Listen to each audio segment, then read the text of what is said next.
یہ محل کی چھت کا وہ حصہ تھا جہاں پر وہ اکثر نہیں آیا کرتے تھے، لیکن آج بے چینی کی وجہ سے انہیں پتہ نہیں چلا اور وہ محل کے آخری حصے تک پہنچ گئے جہاں پر انہیں یہ آوازیں سنائی دی۔ انہوں نے دیکھا تو یہاں پر ان کے محل کا حصہ ختم ہو رہا تھا اور نیچے چھوٹی چھوٹی جھونپڑیاں بنی ہوئی تھیں اور وہاں سے کوئی آواز آ رہی تھی۔ وہ تھوڑا سیڑھیوں سے نیچے اتر کر آئے آواز سننے کے لیے تو دیکھا کہ ان کے غلام کی آواز ہے اور وہ اپنی بیوی سے کچھ بحث کر رہا ہے اور اس کی بیوی بھی بحث کر رہی ہے اور دونوں کے مابین لڑائی چل رہی ہے، اور انہیں لڑائی کی نوعیت کا کافی حد تک سمجھ بھی آ گئی تھی کہ غلطی کس کی ہے۔ انہوں نے سوچا کہ وہ انہیں محل میں طلب کریں گے اور ان کا مسئلہ حل کریں گے، یہ ان کی ذمہ داری ہے۔ لیکن پھر انہوں نے سوچا کہ ان کے گھر کا مسئلہ ہے، بہتر یہ ہوگا کہ محل میں حل کرنے کی بجائے ان کے گھر جانا چاہیے۔ تو سلطان نے فیصلہ کیا کہ وہ صبح اس غلام کے گھر جائیں گے۔ باقی رات بھی سلطان کو صحیح طریقے سے نیند نہیں آئی۔ وہ سوچ رہے تھے کہ آخر ان کے گھر میں ایسا کیا جھگڑا چل رہا تھا کہ وہ اس قدر لڑائی کرنے پر دونوں مجبور ہو گئے تھے۔ ضرور وہ میاں بیوی ہی تھے جو لڑ رہے تھے۔ سلطان بڑی سے بڑی باتوں پر پریشان ہو جاتے تھے، لیکن ساتھ ساتھ چھوٹی سے چھوٹی باتوں پر بھی پریشان ہو جاتے تھے۔ جہاں پر انہیں سلطنت کی فکر ہوتی تھی وہیں پر انہیں عام رعایا کی بھی فکر ہوتی تھی۔ صبح انہوں نے وزیر کو طلب کیا اور انہوں نے کہا کہ انہیں اپنے فلاں غلام کے گھر چلنا ہے۔ ان کی بات سن کر وزیر حیرت میں آ گئے اور کہا کہ سلطان معظم، آپ کو کیا ضرورت آن پڑی ہے کہ اتنی صبح آپ ان کے گھر میں تشریف آوری فرمانا چاہتے ہیں؟ وزیر کے سوال کے جواب میں سلطان نے رات والا واقعہ گوش گزار کیا تو وزیر نے حیرت سے سلطان کو دیکھا اور کہا کہ یہ ان کے گھر کا معمولی جھگڑا ہو سکتا ہے، آپ کو ان کے بارے میں نہیں سوچنا چاہیے۔ میں پھر کہوں گا کہ آپ کو زیب نہیں دیتا کہ آپ چھوٹے غلاموں کے گھر جائیں۔ وزیر کی بات سن کر ایک بار پھر سے سلطان نے ان کی طرف دیکھا تو وزیر نے ایک دم سے شرمسار سا ہو کر نظریں جھکا لی۔ اس کو رات والا واقعہ اور رات والی تمام باتیں یاد آ گئی تھیں۔ سلطان نے کہا کہ مجھے معلوم ہے کہ کسی کے گھر میں دخل اندازی نہیں کرنی چاہیے، لیکن میں نے اس عورت کی کچھ باتیں سنی ہیں اور ان کو سننے کے بعد یہ مجھ پر لازم ہو گیا ہے کہ میں اس عورت کے پاس جاؤں اور اس سے اس کا مسئلہ دریافت کروں، کیونکہ اب وہ عورت میری ذمہ داری ہے۔ وہ جو بھی ہے بس مجھے معلوم ہے کہ مصیبت میں ہے، پریشان ہے اور مجھے اس کی مدد کرنی ہے، کیونکہ میں نے اس کی باتیں سننی ہے۔ اگر میں نہیں سنتا تو وہ میری ذمہ داری نہ ہوتی، لیکن اب جب کہ قدرت نے میرے کانوں میں اس کی باتیں ڈال دی ہیں تو اس کے پیچھے بھی کوئی مقصد ہوگا۔ ہو سکتا ہے کہ طویل عرصے سے اس عورت کا مسئلہ حل نہ ہو رہا ہو اور میرے ذریعے اللہ تعالیٰ نے اس کا مسئلہ حل کروانا ہو۔ سلطان کی بات سن کر وزیر نے کہا کہ ٹھیک ہے، میں آپ کو اس کے گھر لے کر چلتا ہوں۔ سلطان اور وزیر دونوں اس گھر کے پاس چلے گئے جہاں سے رات کو سلطان کو آوازیں سنائی دے رہی تھی۔ وزیر نے بغیر دستک دیے اندر جانا چاہا تو سلطان نے ہاتھ کے اشارے سے وزیر کو روک دیا اور کہا کہ ہم پر لازم ہے کہ ہم 3 بار دستک دیں، اگر دروازہ نہ کھلے تو ہم واپس پلٹ جائیں گے۔ وزیر نے ایک بار پھر حیرت سے سلطان کو دیکھا اور کہا کہ سلطان معظم، آپ تو بادشاہ ہیں، سلطان ہیں، آپ تو کہیں بھی کبھی بھی کسی کے گھر جا سکتے ہیں، آپ کو تو اجازت کی کوئی ضرورت ہی نہیں ہے، یہ سارا ملک آپ کا ہے، یہاں پر رہنے والے تمام لوگ آپ کے ہیں اور تمام گھر آپ کے ہیں، آپ کو تو کسی اجازت کی ضرورت نہیں۔ وزیر کی بات سن کر سلطان کے چہرے پر ایک بار پھر سے مسکراہٹ آ گئی اور انہوں نے کہا کہ جب دونوں جہانوں کے سردار ہمارے پیارے رسول پاک صلی اللہ علیہ وآلہ وسلم بھی بغیر دستک دیے کسی کے گھر میں داخل نہیں ہوتے تھے تو میری کیا مجال کہ میں بغیر دستک دیے کسی کے گھر میں چلا جاؤں۔ سلطان نے ایک بار پھر سے وزیر کو لاجواب کر دیا تھا اور وزیر نے آرام سے دستک دی۔ دوسری دستک بڑی عورت کی آواز سنائی دی۔ اس نے پوچھا کون ہے؟ تو آگے سے وزیر نے کہا کہ سلطان صلاح الدین ایوبی رحمۃ اللہ علیہ آپ سے ملنے کے خواہش مند ہے۔ یہ سن کر عورت حیرت میں مبتلا ہو گئی۔ اس نے کہا کہ اگر آپ میرے ساتھ کوئی مذاق کر رہے ہیں تو میں اس وقت یہ چیزیں برداشت نہیں کروں گی، میں بہت اداس اور رنجیدہ ہوں۔ سلطان بھلا کیوں میرے گھر میں تشریف آوری کریں گے؟ میں ایک بالکل عام سی عورت ہوں اور میرا شوہر ان کے محل میں ایک عام سا غلام ہے اور ہم بالکل عام سے لوگ ہیں، برا سلطان صبح سویرے ہمارے گھر کیوں تشریف لائیں گے؟ عورت نے پردے کے پیچھے سے یہ بات کہی تھی تو سلطان کے چہرے پر مسکراہٹ آ گئی۔ وزیر کو غصہ آنے لگا۔ اس نے کہا کہ تم کیسی عورت ہو، سلطان کو انتظار کروا رہی ہو؟ سلطان اتنا انتظار نہیں کر سکتے، وہ کافی دیر سے تمہارے دروازے پر کھڑے ہیں۔ کچھ سوچنے کے بعد عورت نے دروازہ کھولا تو وہ حیرت سے دونوں کو دیکھنے لگی۔ عورت نے وزیر کو تو پہلے دیکھا ہوا تھا لیکن اس نے سلطان کو نہیں دیکھا ہوا تھا۔ وہ عورت حیرت سے سلطان کو دیکھنے لگی۔ وہ ایسے دیکھ رہی تھی جیسے اسے اپنی بصیرت پر یقین نہیں آ رہا ہو، کیونکہ وہ سلطان کے حلیے سے اندازہ لگا گئی تھی کہ یہ واقعی میں سلطان ہی ہے۔ سلطان نے کہا ہمیں اندر آنے بھی دو گی یا دروازے پر ہی کھڑا رکھو گی؟ سلطان کی بات سن کر عورت ہوش میں آئی اور کہا کہ جی آپ اندر آئیے، اصل میں مجھے یقین نہیں آ رہا تھا، مجھے لگ رہا تھا کہ کوئی میرے ساتھ مذاق کر رہا ہے آپ کا نام لے کے، لیکن جب وزیر کو آپ کے ساتھ دیکھا تو مجھے اب یقین آ گیا ہے کہ بے شک آپ سلطان معظم ہی ہیں۔ لیکن عورت تھوڑا سا پریشان ہوئی۔ سلطان نے پریشانی کی وجہ پوچھی تو عورت نے کہا کہ اصل میں میرا چھوٹا سا گھر ہے اور یہاں پر بیٹھنے کی بھی عجیب و غریب سی جگہ ہیں، اور یہ گھر آپ کے شایان شان نہیں ہے، تو آپ کو اندر لاتے ہوئے مجھے تھوڑی شرمندگی محسوس ہو رہی ہے۔ کہاں تو آپ اس سرزمین کے سلطان اور کہاں میرا چھوٹا سا گھر۔ سلطان نے کہا کہ گھر بڑا ہو یا چھوٹا ہونے سے فرق نہیں پڑتا، انسان کا دل بڑا ہونا چاہیے۔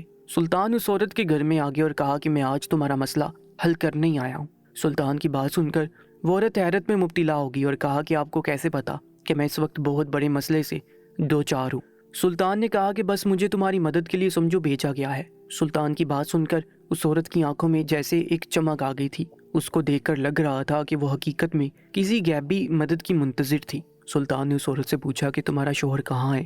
عورت نے کہا کہ وہ تو صبح صبح ہی آپ کے محل کی طرف چلا جاتا ہے، رات کو دیر سے آتا ہے۔ پھر سلطان نے اس عورت سے کہا کہ چلو ٹھیک ہے، تم اپنا مسئلہ بتاؤ کہ تمہارے ساتھ کیا مسئلہ ہے۔ کافی حد تک تو میں سمجھ گیا ہوں، لیکن میں مکمل مسئلہ سننے کے لیے یہاں آیا ہوں تاکہ اس کا کوئی حل نکال سکوں۔ تو اس عورت نے وزیر کی طرف دیکھا۔ سلطان اس عورت کی نظروں کا سوال سمجھتے ہوئے وزیر سے مخاطب ہوئے اور اس سے کہا کہ تم اب بھی باہر چلے جاؤ، مجھے اس عورت سے اکیلے میں کوئی بات کرنی ہے۔ تو وزیر باہر چلے گئے اور سلطان اور وہ عورت گھر میں تھے۔ اس عورت نے جلدی جلدی اپنا تمام معاملہ سلطان کے گوش گزار کیا تو سلطان نے سمجھنے والے انداز میں سر کو اسبات میں جنبش دی۔ پھر وزیر کو اندر بلا کر کہا کہ محل جاؤ اور اس کے شوہر کو یہاں لے کر آؤ۔ سلطان کے حکم کی تعمیل کرتے ہوئے وزیر محل میں گئے اور اس غلام کو تلاش کرنے لگے جس کے گھر میں اس وقت سلطان بیٹھے ہوئے تھے، اور کسی کو اس بات کی کانوں کان خبر نہیں تھی کہ سلطان اس وقت کہاں ہے۔ بڑی مشکل سے وزیر کو وہ غلام ملا تھا اور وزیر نے اس غلام کے کان میں کہا کہ سلطان تمہارے گھر میں تشریف آوری کیے ہوئے ہیں اور تمہیں طلب کیا ہے۔ یہ سن کر وہ غلام حیرت میں مبتلا ہو گیا اور فوراً سے بیشتر دوڑتا ہوا اپنے گھر کی جانب آیا، اور اس کے چہرے پر ایک خوشی تھی کہ اس کے غریب خانے میں سلطان معظم تشریف لائے ہوئے ہیں۔ جیسے اس غلام نے سلطان کو اپنے گھر میں دیکھا تو فوراً سے ان کا ہاتھ پکڑ کر ان کے ہاتھ پر بوسہ دیا اور اس کو اپنی خوش قسمتی سمجھتے ہوئے بہت ہی خوشی کا اظہار کیا۔ غلام نے کہا کہ میں تو کبھی سوچ بھی نہیں سکتا تھا کہ میرے غریب خانے میں کبھی آپ کی آمد بھی ہو سکتی ہے۔ آج سورج لگتا ہے کہیں اور سے طلوع ہوا ہے اور سیدھا میرے گھر میں تشریف لایا ہے اور میرے گھر میں روشنی ہوگی ہے۔ غلام اس قدر خوش تھا کہ اس سے اس کی خوشی سنبھالی نہیں جا رہی تھی۔ سلطان نے کہا کہ ہم نے تو یہاں آ کر تمہیں خوش کر دیا ہے، لیکن اب تمہاری باری ہے کہ تم ہمیں خوش کرو۔ سلطان کی بات سن کر اس غلام نے کہا کہ ہاں، میں آپ کو خوش کرنے کے لیے تیار ہوں، بتائیں مجھے کیا کرنا ہوگا۔ میرے لیے تو یہ اعزاز کی بات ہے کہ میں آپ کی خوشی کا باعث بنوں۔ سلطان نے کہا کہ ٹھیک ہے، تم ابھی اور اسی وقت میرے سامنے اپنی بیوی کو طلاق دے دو تو میں خوش ہو جاؤں گا۔ سلطان کی بات سن کر غلام تھوڑا پریشان ہوا اور حیرت سے اپنی بیوی کی طرف دیکھا اور پھر سلطان کی طرف دیکھا۔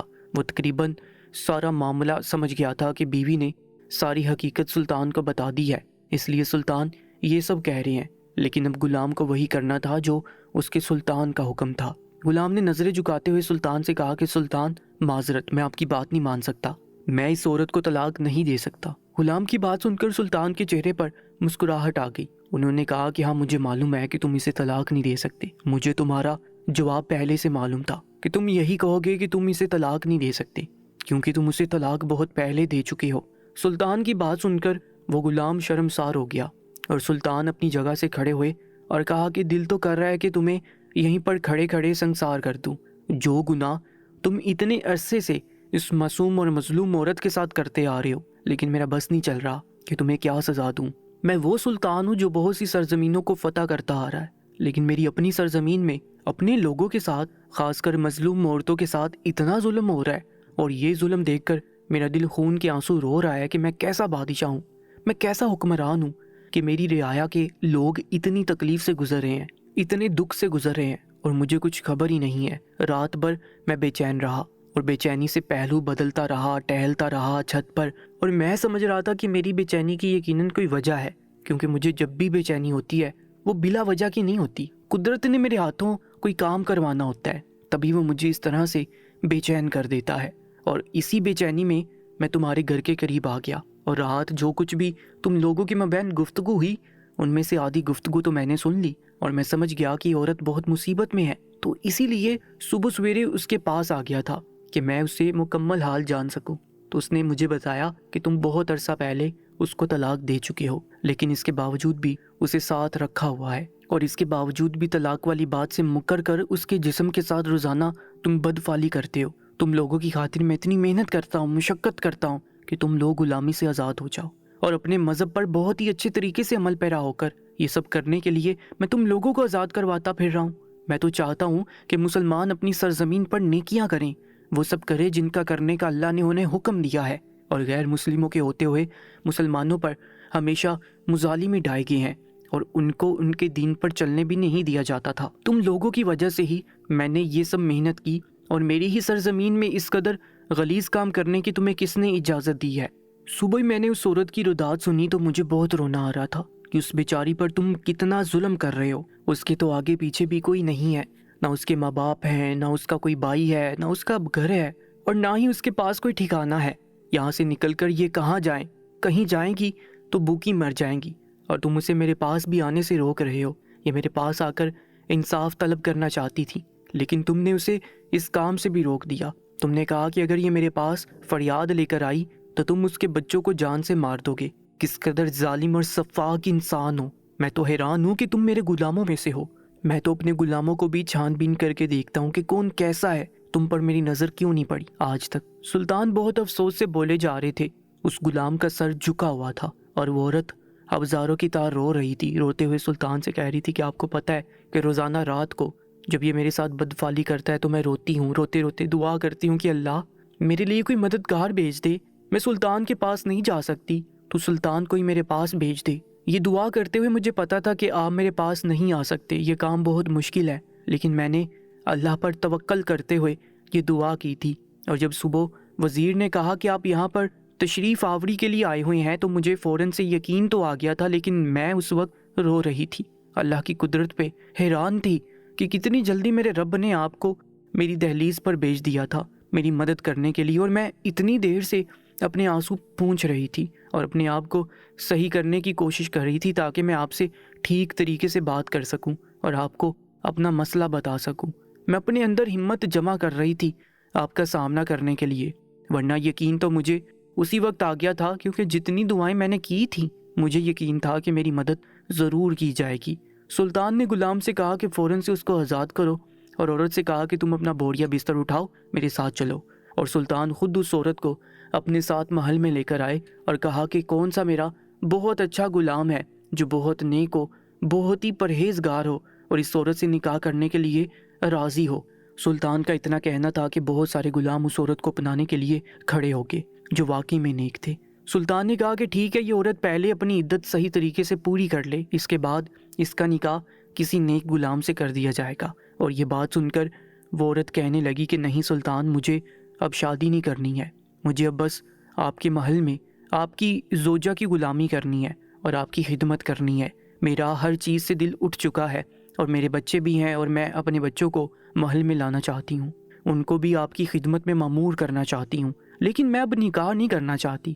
میں اپنے بچوں کی اچھی پرورش کرنا چاہتی ہوں، اور میں چاہتی ہوں کہ میرے بچے آپ کی فوج میں شمولیت اختیار کریں۔ میں انہیں آپ کی طرح بہادر بنانا چاہتی ہوں اور انصاف پسند بنانا چاہتی ہوں۔ میں نہیں چاہتی کہ میرے بچے اپنے باپ کے جیسے بنیں اور اس کے نقش قدم پر چلیں۔ اس عورت کی بات سن کر سلطان نے کہا کہ ٹھیک ہے، جو تمہاری خواہش ہے میں اسے پورا کیے دیتا ہوں، اور تم پر اپنی مرضی مسلط نہیں کروں گا، لیکن جب بھی اگر تمہارا نکاح کا ارادہ ہو تو مجھ سے کہہ دینا، میں بہتر سے بہترین مرد تمہارے لیے منتخب کروں گا جو تمہارے لائق ہوں گے۔